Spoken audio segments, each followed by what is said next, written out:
Gusto with GD Season 2, brought to you by Unified Brain in association with Passion Vista, your very own luxury, lifestyle, and business magazine.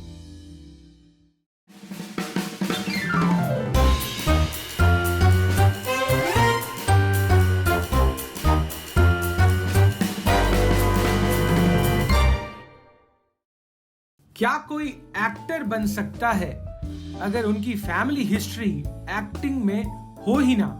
जी बिल्कुल बन सकता है, अगर talent और personality हो तो।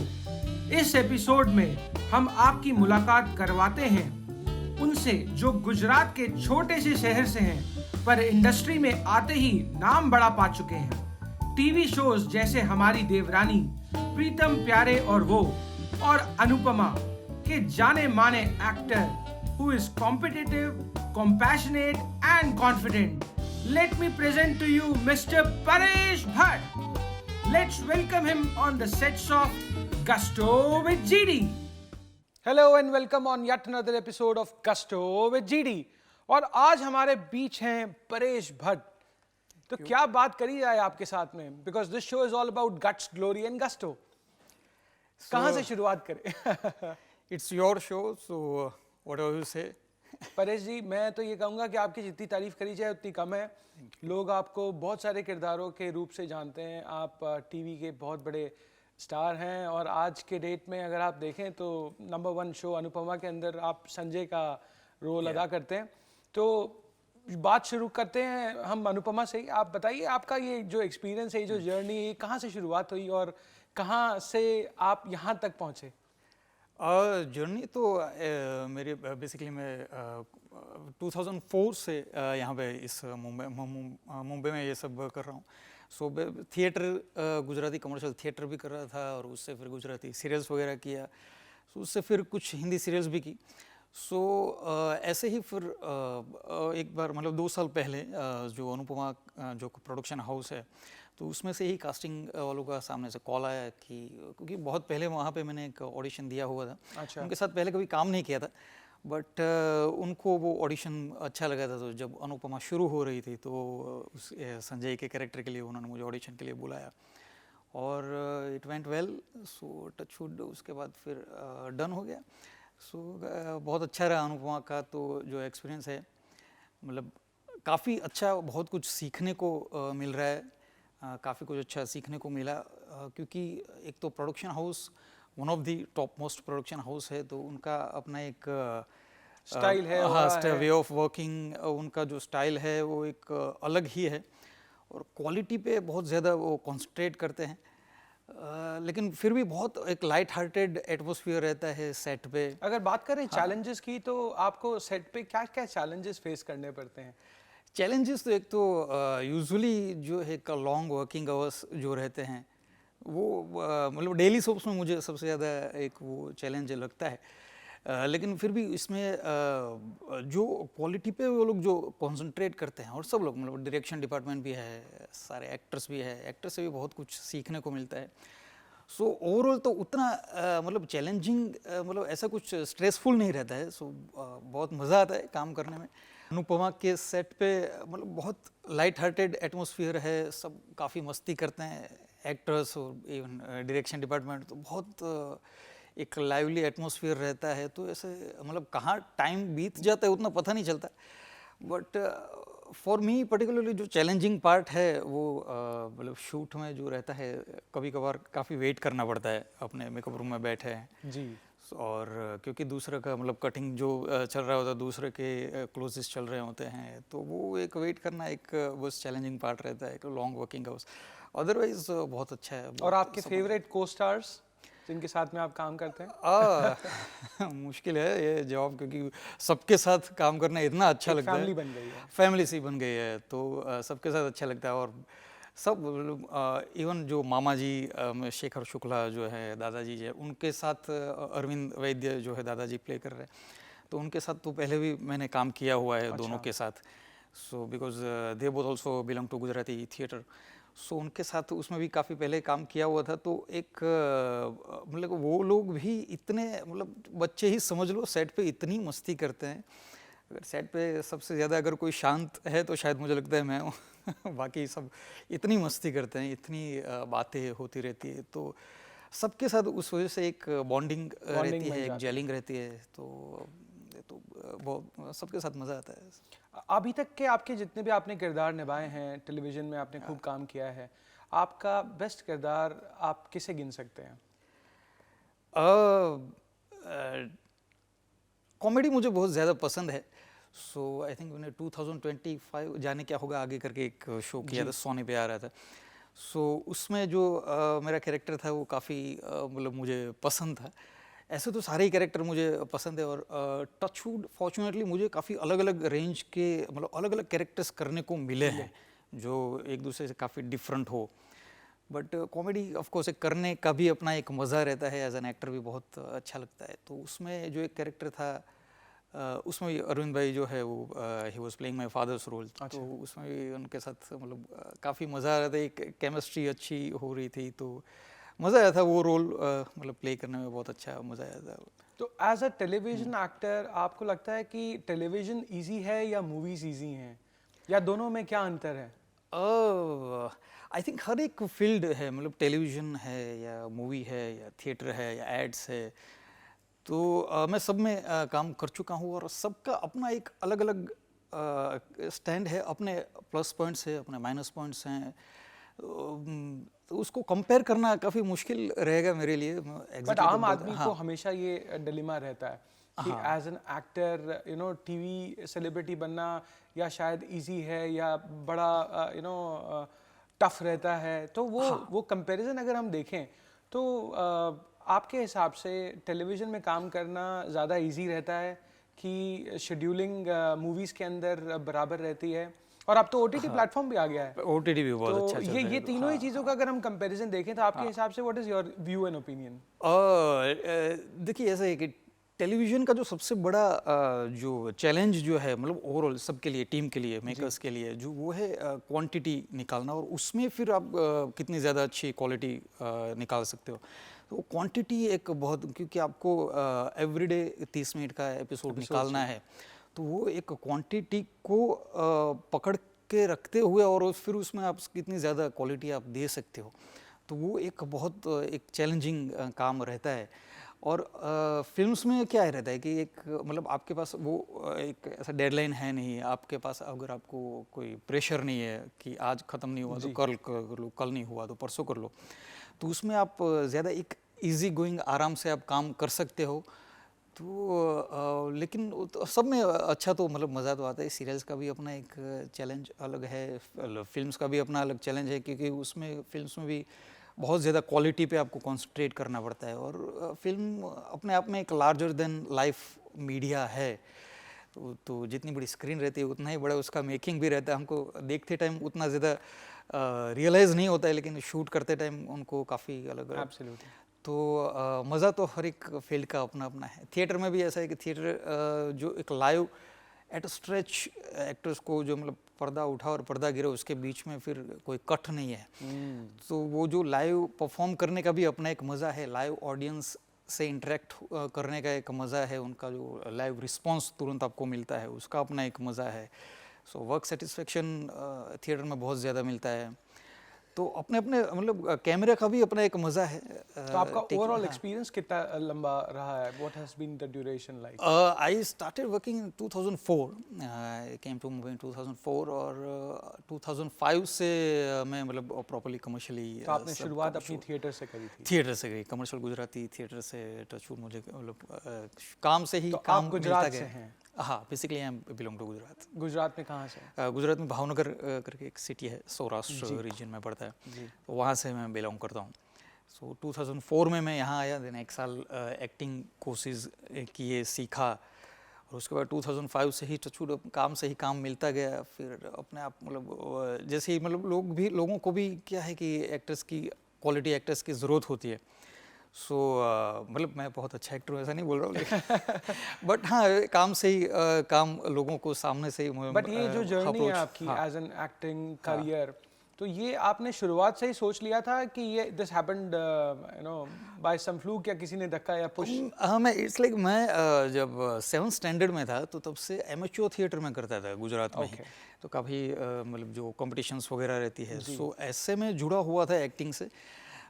But कभी ऐसा सोचा नहीं था कि कमर्शियली मैं इसको इस फील्ड में, हाँ, सो तो क्या बनना चाहते थे? हाँ, हमने ऐसा तो कुछ डिसाइडेड नहीं था दिमाग में। हाँ, आई वाज अ साइंस स्टूडेंट और केमिस्ट्री पढ़ा था। तो after completing my BSc I joined MSc, और एमएससी के ड्यूरिंग वो जो एक फर्स्ट टर्म मैंने किया, सो उसमें वो इतना एक ब्लैंक फेज था कि मुझे बिल्कुल भी इंटरेस्ट था नहीं केमिस्ट्री में। एंड आई वाज लाइक मैं क्यों कर रहा हूँ, and I had no answer कि मैं ये क्यों पढ़ रहा हूँ, क्यों करना क्या है लाइफ में। इतना सभी आई स्टिल रिमेंबर उसमें जो जर्नल जो रहती है, जो हम एक्सपेरिमेंट्स करते हैं उसका जो फिर लिखना रहता है उस, तो वो आफ्टर दैट वन टर्म मैंने उस जर्नल पे अपना नाम भी नहीं लिखा था, पूरा का पूरा ऐसे ही पढ़ा हुआ था। सो उस कभी-कभी लगता है ना कि हमने जो पढ़ा वो क्यों पढ़ा। हाँ। तो फिर उसमें मैंने वो डिसाइड किया वो 6 महीने के दौरान कि भी मैं क्या करना चाहता हूँ। और शायद उससे पहले मैं उतना मैच्योर भी नहीं था कि डिसाइड कर पाऊँ कि लाइफ में करना क्या है। सो उसके दौरान फिर मैंने डिसाइड किया कि चलो एक्टर बनने को एक चांस तो देते हैं करके। And then I came to Mumbai and I got a good response from makers. So then उसमें गाड़ी चल पड़ी। Very nice, very nice, beautiful journey so far. But आपके पैशन के बारे में हमें थोड़ा वाकिफ कराइए। What is your passion? Acting itself. मैं जैसे मैंने कहा कि बचपन से मतलब इसमें कर रहा था, लेकिन कभी इसको सीरियसली लिया नहीं था। शायद मे बी बिकॉज मेरे बैकग्राउंड, फैमिली में कोई ऐसा बैकग्राउंड था नहीं इस फील्ड से रिलेटेड, तो कभी इसको सीरियसली कभी सोचा नहीं। बट जब यहाँ आया देन आई डिस्कवर्ड कि एक्टिंग जो है, मतलब एक्टिंग एक ऐसी चीज़ है कि उसके दौरान अपने आप को भूल जाता हूँ मैं।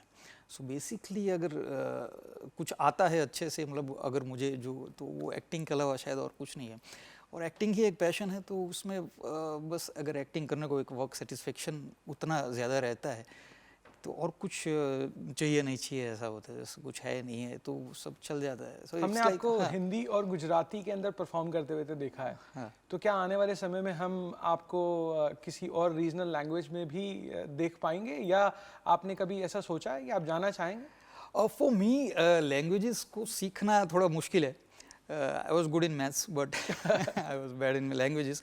सो गुजराती, हिंदी एंड इंग्लिश, चलो ये इतना लगा। उसके अलावा अदर मतलब दूसरी जो लैंग्वेजेस हैं उसको सीखना मेरे लिए मुश्किल है। तो आप उतना कभी यहीं सोचा stick नहीं करना है। चाहेंगे? हाँ। ओके। सो अभी चल रही रहा है, मतलब गुजराती कमर्शियल थिएटर जो है, मेनली मैं गुजराती में ही करता हूँ थिएटर, तो वो भी चल रहा है। हिंदी सीरियल्स चल रही है। एड्स का एक मतलब पिछले 4 साल से मैं काफ़ी एक्टिव हूँ एड्स में भी। एड्स का भी अपना एक बहुत बड़ा मार्केट है, but it's all about marketing, it's about selling products. So वो उसका भी अपना एक अलग तरीका है एक्टिंग का। आपके कुछ व्यूज़ जो गुजराती सिनेमा को लेकर के, आपको लगता है कि जो अभी अर्बन गुजराती मूवीज़ बन रही हैं उसके बारे में आपके तरफ से क्या ख्याल? और बहुत अच्छा, बहुत अच्छा। मतलब मैंने अब तक 4-5 गुजराती फिल्में की है। अभी रिसेंटली, अभी लास्ट 6 मंथ्स में ही मैंने 2 गुजराती फिल्में की। और इनिशियली जो मैंने सबसे पहली जब फिल्म की थी, तो I was little bit nervous कि ये कैसा होगा, कैसा नहीं होगा। वहाँ का मतलब अहमदाबाद में जो है, तो कि एक नया प्रोडक्शन मतलब था, और कैसे वहाँ का ट्रीटमेंट वगैरह रहेगा या कैसा मेकिंग रहेगा वगैरह। बट जितने भी मैंने काम किए अब तक, एंड टचवुड, मैं आई वॉज सो इम्प्रेस्ड कि मतलब मुंबई में जिस प्रोफेशनलिज्म के साथ काम हो रहा है, या जिस टेक्निकली जितना अपग्रेडेशन के साथ काम हो रहा है, उससे ज़रा भी कम अहमदाबाद में नहीं लगा। और तो जो अर्बन गुजराती फिल्म्स जो अभी बन रही है, उसकी मेकिंग प्रोसेस है बहुत अच्छी है, और मार्केट भी अभी इतना लोग एक्सेप्ट कर रहे हैं। और मुझे तो काफ़ी आई एम क्वाइट होपफुल कि बहुत अच्छा फ्यूचर है अर्बन गुजराती फिल्म्स का। और मुझे लगता है कि जैसे साउथ की फिल्मों ने जैसे अब आज इतनी आगे बढ़ गई है, मतलब ऑलमोस्ट बॉलीवुड के करीब, या शायद उससे भी ज़्यादा है। तो बिग बजट मूवीज, और उन्होंने अपना एक अपनी पहचान पकड़ के, अपना ऑडियंस का जो टेस्ट है उसको पकड़ के ही वो लोग आगे बढ़े हैं हमेशा। और यहाँ तक अब पहुँच गए, वो इतना आगे बढ़े हैं। तो मेरे ख्याल से गुजराती फिल्म्स में उनके मेकर्स को भी, और बहुत सारे टैलेंटेड लोग आ रहे हैं, टैलेंटेड मेकर्स गुजराती फिल्मों के हैं वाकई में। मतलब उनके साथ कुछ के साथ मैंने काम किया और वाकई में टचवुड बहुत अच्छे नहीं बिल्कुल, नई जो मैं जनरेशन वो आपकी तो बात से आ एकदम रही है, बहुत सहमत अच्छे। हूँ और मुझे लगता है कि अभी गुजराती सिनेमा का वक्त है हाँ, और वक्त वही। आ चुका है आ चुका है और आगे और हमें बहुत कुछ हाँ, देखना अच्छा रहेगा, मिलेगा। मिलेगा। और अपना अपना एक जो गुजराती टेस्ट है उसको अगर पकड़ के रखेंगे, ज़्यादा मगर बॉलीवुड की कॉपी अगर करने में नहीं जाएंगे और अपना एक अलग पहचान पकड़ के रखेंगे, तो मुझे ऐसा लगता है कि तो फिर बहुत आगे और तो आपकी ग्रोथ कोई होगा। ऐसी फेवरेट गुजराती फिल्म जो आपके दिल के करीब है या आपको लगे कि भाई और बहुत सारी मतलब गुजराती फिल्में तो काफ़ी मतलब जो रॉन्ग साइड राजू या BR है और उस काफ़ी सारी फिल्में गुजराती तो और बहुत आपके अच्छी कोई अच्छी, मल्हार की भी फेवरेट काफ़ी स्टार फिल्में अगर हम बात करें बॉलीवुड के, बॉलीवुड के। हाँ, your favourite actor in Bollywood? Favourite actor ऐसे तो मतलब ये तो बहुत लंबी लिस्ट हो जाएगी, but Irfan Khan I would say, क्या बात है, Irfan Khan I was So, huge big fan. fan of Okay. him. If Sachin is god of cricket, then Irfan was the god of acting, ऐसा मुझे लगता है कि मतलब। और एक अगर लाइफ में आपको अपॉर्चुनिटी दी जाए और कहा जाए कि भाई मैजिक से हम एक ऐसे शो में आपको डाल पाएं बाय डिफॉल्ट, तो वो कौन सा होगा? मतलब जो दिल में इच्छा होती है ना कि शायद मैं इस शो में मैं भी होता एज अ आर्टिस्ट, तो ऐसा कोई शो या ऐसा कोई किरदार? ऐसा तो मतलब जितने भी हिट शोज जो मैं रिसेंटली देखता हूँ उसके बारे में मुझे ऐसा ही लगता है शायद अगर इसमें रहते तो मज़ा बट ऑफकोर्स मैं कपिल शर्मा शो बहुत ज़्यादा देखता हूँ। और अगर मतलब सोचने की ही बात है तो फ्रेंड्स करके एक मतलब काफ़ी शो, तो मैं उसका भी, वो फ्रेंड्स सीरियल भी मुझे बहुत, इतनी बार मैंने उसको देखा, अभी भी उसके रिपीट टेलीकास्ट चलता रहता है। तो मुझे बहुत कभी कभार अंदर से ऐसा होता है कि उसका अगर कोई वर्जन अगर यहाँ पे बने हिंदी में या गुजराती में, तो उसमें अगर कहीं कुछ करने को मिले ऐसा, क्योंकि अच्छा, आप वेब सीरीज में कहीं आपने कोई आपका आने वाले किरदार या कोई नया आपका प्रोजेक्ट? अब तक नहीं किया है। एक दो वेब सीरीज में अभी बात चल रही थी, लेकिन एक में अभी ऑलमोस्ट डन होते होते उसमें फिर डेट्स का प्रॉब्लम हो गया जी। Dates is always a big factor, क्योंकि एक अगर डेली सोप्स वगैरह अगर चल रहा है, थिएटर के शोज़ साइमल्टेनियसली चल रहे हैं, तो उसमें फिर जब उनको जो डेट्स चाहिए होती है तो कभी कभार नहीं हो पाता है। तो उसकी वजह से अब तक तो वेब सीरीज़ में नहीं किया है, but I am looking forward to it, हो जाएगा। एक सवाल मेरे जहन में आ रहा है कि हर आदमी की ज़िंदगी के अंदर पड़ाव होते हैं, तो मुझे पक्का लगता है कि आपने भी लाइफ में स्ट्रगल करी होगी, आपकी भी शुरुआती दौर के अंदर कुछ हिकअप्स आए होंगे और आपको कुछ ना कुछ परेशानियां फेस करनी पड़ी होंगी। तो जो चैलेंजेस रहे आपके इस दौर में, उनके बारे में थोड़ा सा अगर आप हमें हाईलाइट करके बता पाएँ, तो उससे कैसे जूझा आपने? चैलेंजेस मतलब टचवुड मुझे उतना ज़्यादा मतलब स्ट्रगल कभी फील नहीं हुआ, क्योंकि maybe I was not too ambitious, तो कभी उतना ज़्यादा स्ट्रगल मैंने किया भी नहीं है। और एज आई सेड कि सामने से ही काम से काम मुझे मिलता गया और तो अपने आप एक चलता गया। बट हाँ, उतना एक है कि एक स्टेबिलिटी, एक सस्टेन कर पाना है एक एक्टर के तौर पे। शुरू में आपको जब तक एक पहचान ठीक से नहीं मिलती है, आपको सामने से अच्छा काम मिलना शुरू नहीं होता है, तब तक एक थोड़ा सर्वाइव करना, बिकॉज मुंबई इज हाँ, तो उसमें थोड़ा मुश्किल होता है। तो वो एक सर्वाइवल का इनिशियल फेज पे थोड़ा मुश्किल रहता है। But overall you have enjoyed your journey. A lot. As I said, actors जो है या आई सपोज कोई भी आर्टिस्ट जो है वो पैसे से ज़्यादा वर्क सेटिस्फेक्शन कमाते हैं। बट आपको लगता है कि आप ज़िंदगी में वर्क लाइफ बैलेंस को मेंटेन कर पा रहे हैं? कि कई लोगों को ऐसा होता है कि यार हम लोग जब डेली सोप में काम करते हैं तो हम अपने लिए पर्सनली भी टाइम नहीं दे पाते। हाँ, मैं ऐसा कभी कभार होता है, मतलब ज़्यादा अगर जैसे अभी फ़िलहाल मैं जो अनुपमा में कर रहा हूँ इससे रिकरिंग कैरेक्टर जी, और शोज़ भी अभी पैंडेमिक की वजह से उतने कम थे, सो अभी उतना प्रॉब्लम नहीं हो रहा था। But long back 10 years back I was doing show हमारी देवरानी करके, उसमें आई वाज प्लेइंग लीड, वो 2 साल तक किया था। सो एज अ लीड मतलब जो एक्टर्स जो रहते हैं उनको महीने के 25 to 30 डेज शूट करना रहता है और एवरीडे 12-13 घंटे और ट्रैफिक में 1-1 घंटा आना जाना। सो अगर वो जो लंबा जो फेज़ रहता है और ज़्यादा वर्किंग आवर्स एक महीने में, रहते तो वो काफ़ी मेंटली भी और फिजिकली भी थोड़ा काफ़ी चैलेंजिंग हो जाता है। मुश्किल हो जाता है। उस वक्त फैमिली के लिए टाइम निकालना तो बहुत मुश्किल होता है, बट उस टाइम पे touchwood I was a bachelor, so उतना कभी मुझे तब भी कभी प्रॉब्लम Feel नहीं महसूस नहीं हुई। बट अब शायद अगर उतना करना पड़े तो आई थिंक वो थोड़ा मुश्किल होगा फैमिली लाइफ भी बैलेंस करना, बट अभी तो टचवुड चल रहा है। तो बहुत बढ़िया, मैं बहुत ही प्रभावित हूँ आपकी बातों से, और मुझे लगता है कि हमारी ऑडियंस भी जो है वो ये जान के खुश होगी कि आपकी लाइफ जर्नी जो है वो इतनी उतार चढ़ाव में नहीं थी, स्मूथ रही है, काफ़ी स्मूथ सेलिंग रही है। तो वेरी नाइस परेश जी, बहुत अच्छा लगा। अब हम आगे बढ़ते हैं अपने एक सेगमेंट जिसको हम कहते हैं रैपिड फायर। तो कुछ प्रश्नों का जवाब आपको थोड़ा जल्दी जल्दी देना रहेगा। Let's see how you perform here. ठीक है, आपकी परफॉर्मेंस हमने सेट पे और आपके शोज पे तो देखी है। वहाँ पे तो रीटेक्स बहुत सारे होते हैं। देखते हैं। What's your celebrity crush?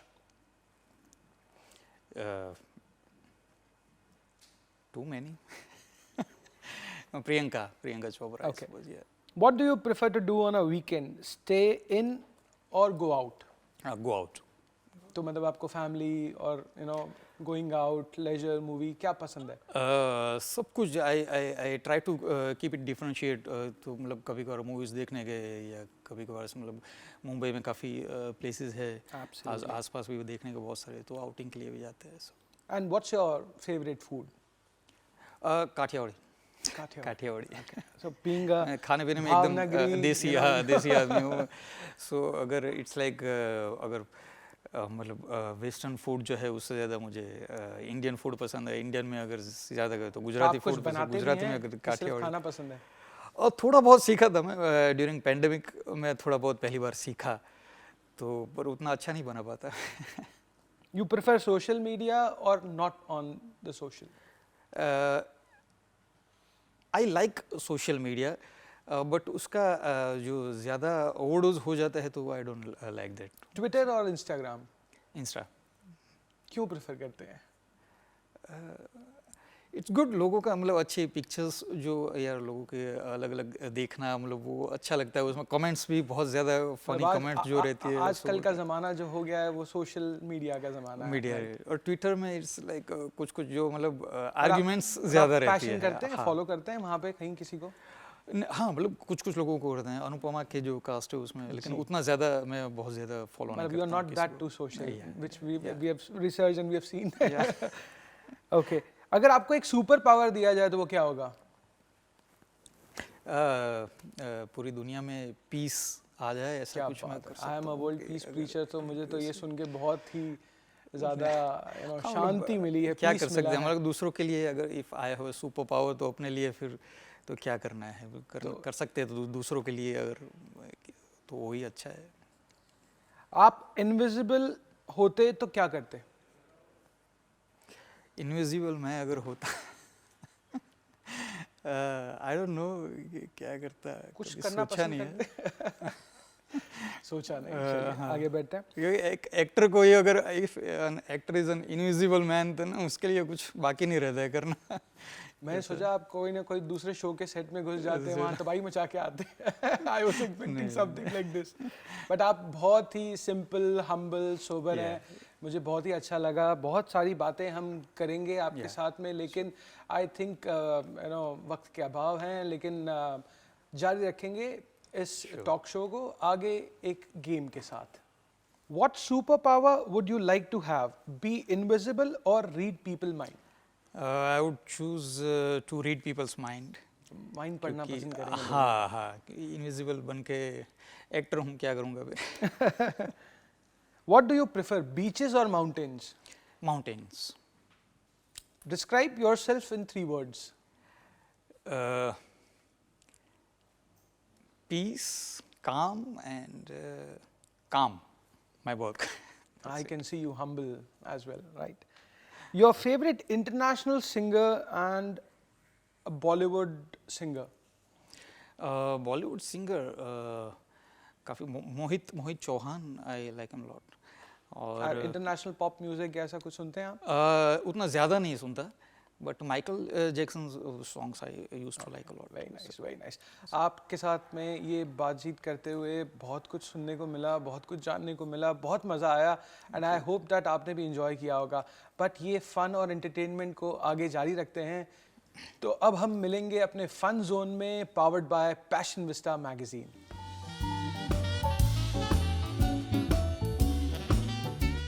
सो परेश जी, ये एंटरटेनिंग बातें बहुत हो गई, अब कुछ फन हो जाए, तैयार हैं आप? श्योर। सो शुरू करते हैं अपने पहले फन गेम के साथ, जिसका नाम है कभी हाँ कभी ना। मैं आपको एक क्यू देता हूँ, यस और नो। ओके। अब आपको मैं कुछ सवाल पूछूंगा, आपको यस और नो में जवाब देना रहेगा, राइट? Okay. शुरू करते हैं। ओके। बचपन में चालू क्लास में कभी टिफिन खाया है? मतलब बड़े सीधे थे। एग्जाम में चिट लेके गए हो कभी? यस। कौन से सब्जेक्ट के लिए? Chemistry of course, as I क्या said, which I didn't like. Okay. किसी टीचर पे क्रश आया है आपका? या ग्रुप स्टडी के नाम पे कभी पार्टी की हो? या है ना, ये तो साइंस वाले सब करते हैं। इनफैक्ट एक बार सिर्फ स्टडी किया ही नहीं था, ग्रुप स्टडी के लिए मिले थे और आई स्टिल रिमेम्बर कि बातें कर करके मतलब 5-6 घंटे सिर्फ बातें ही की और फिर चले गए और बुक्स ओपन तक नहीं किया। क्या बात है। पड़ोसी की घंटी बजा के भागे हो? नो। लव लेटर किसी को लिखा है? हिम्मत नहीं हुई। बड़े सीधे लग रहे हो यार आप, लेकिन ऐसा है नहीं। चाटा खाने का डर लगता था हमेशा। अच्छा, अंधेरे से डर लगता है? नो, उजाले से डर लगता है। क्या है, अगर सडनली कोई उजाला कर दे तो अंधेरे में जो कर रहे थे वो पकड़े जाने का डर लगता है। क्या बात है। झूठ बोल के मूवी देखने गए हो कभी? No no. इंटरनेशनल ट्रैवल करते टाइम फ्लाइट से कभी कोई सामान चुराया है? क्योंकि बिजनेस क्लास में बैठे होते हैं, बहुत कुछ अच्छा लग जाता है। मतलब यस नो ऐसे मतलब I was in the impression कि कुछ चीजें हमको फ्री में दी जाती है। अब वो फ्री थी या नहीं, I don't know. So free का खाना दबा के खाने में पेट खराब हुआ हो आपका? या ऑफ कोर्स। भाई आप इतने मतलब फिट हैं, खाना दबा के खाया था किसी दिन? हाँ खाया, क्योंकि आई वाज मतलब एक प्ले के टूर के लिए यूएस वगैरह में जाते हैं। बीइंग वेजिटेरियन बहुत बार ऐसा होता है कि हमारा जो एज आई सेड मुझे गुजराती खाना ज़्यादा अच्छा लगता है। सो बहुत बार इंडियन खाना मिलता ही नहीं है। तो 2-3 बार ऐसा हुआ था कि एक काफ़ी 3-4 दिन के गैप के बाद अच्छा इंडियन खाना मिला, तो इतना दबा के खा लिया था, फिर उसके अपने आप जो प्रॉब्लम्स हुए थे। क्या बात है, बहुत मज़ा आया। आई थिंक हमारी ऑडियंस को भी मज़ा आया होगा और उनको कुछ नए पहलू जानने को मिले, नई चीज़ें उजागर हुई। आप बहुत ही फन लविंग और जैसे कॉमिक का आपने बोला था, कॉमेडी आपको बहुत पसंद है, तो आई थिंक ये जो आपका जो फ्लेवर था वो उससे बड़ा मिलता जुलता था। तो वी एंजॉयड अ लॉट। अब हम आगे बढ़ते हैं एक और ऐसे ही गेम के साथ, लेकिन यहाँ मैं आपको कुछ डायलॉग्स दूंगा। ओके। और वो डायलॉग्स हम जानना चाहते हैं एज एन एक्टर आप कैसे परफॉर्म करते हैं। तो चलिए हो जाइए तैयार। रेडी।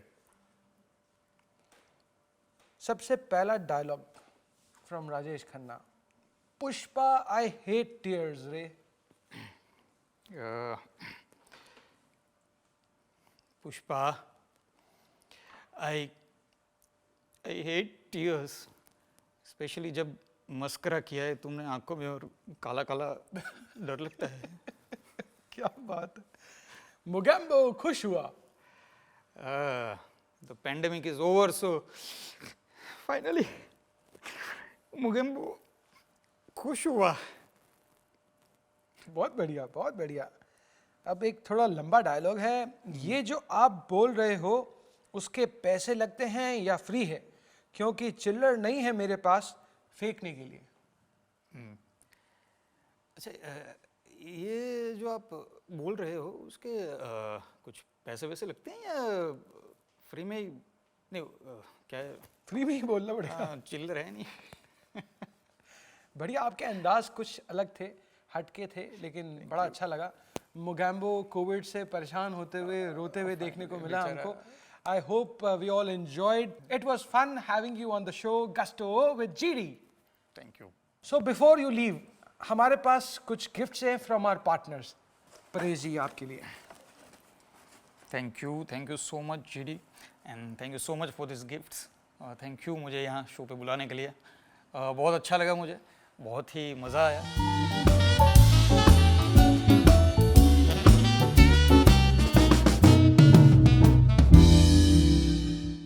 टेलीविज़न का जो सबसे बड़ा जो चैलेंज जो है, मतलब ओवरऑल सबके लिए, टीम के लिए, मेकर्स के लिए, जो वो है क्वांटिटी निकालना, और उसमें फिर आप कितनी ज़्यादा अच्छी क्वालिटी निकाल सकते हो।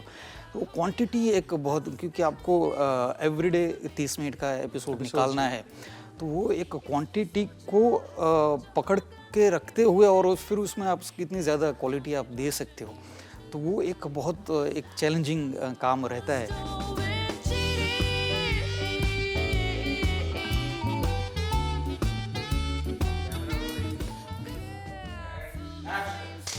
और अनुपमा के सेट पे मतलब बहुत लाइट हार्टेड एटमॉस्फेयर है, सब काफ़ी मस्ती करते हैं।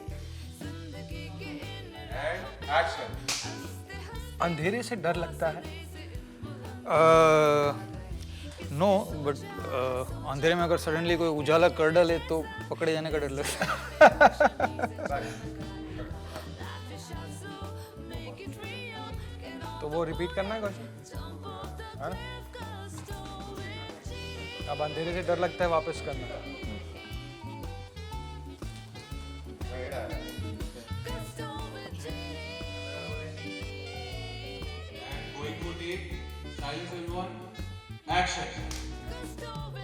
Hello and welcome on yet another episode of gusto with GD. और आज हमारे बीच हैं परेश भट्ट। तो क्या बात करी जाए आपके साथ में, because this show is all about guts, glory and gusto. कहाँ से शुरुआत करें?